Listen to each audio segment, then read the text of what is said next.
ပွင့်လန်းလာသမျှဒီရာအားလုံးဟာညှိုးနှွမ်းသွားဖို့ပြန်ပါလာမယ်ဆိုရင်ရှင်ရဲ့အကြောက်ပါဆုံးအခိုက်အတန့်ကိုသွေးအောင်လွှမ်းတဲ့အလှတရားအဖြစ်ကျမသိသိထားလိုက်မယ်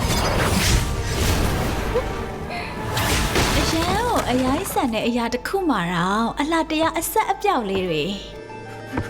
ရှိနေနိုင်ပါသေးတယ်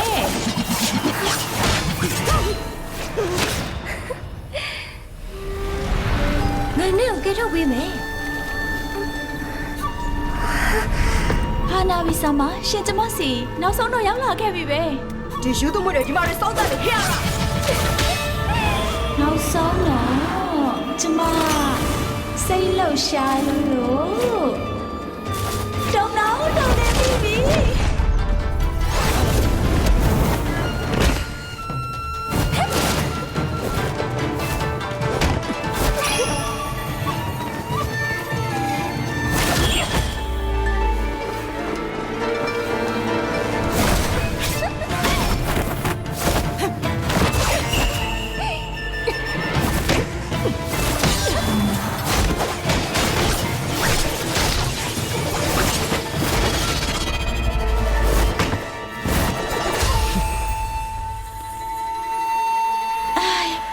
လိုက်တဲ့တပ်ဖြတ်လို့စိဒါဆိုဟန်နာဘီဆာမဟီရိုနောက်ဆုံးတော့နားလေသွားပြီလို့ဆိုလိုတာလား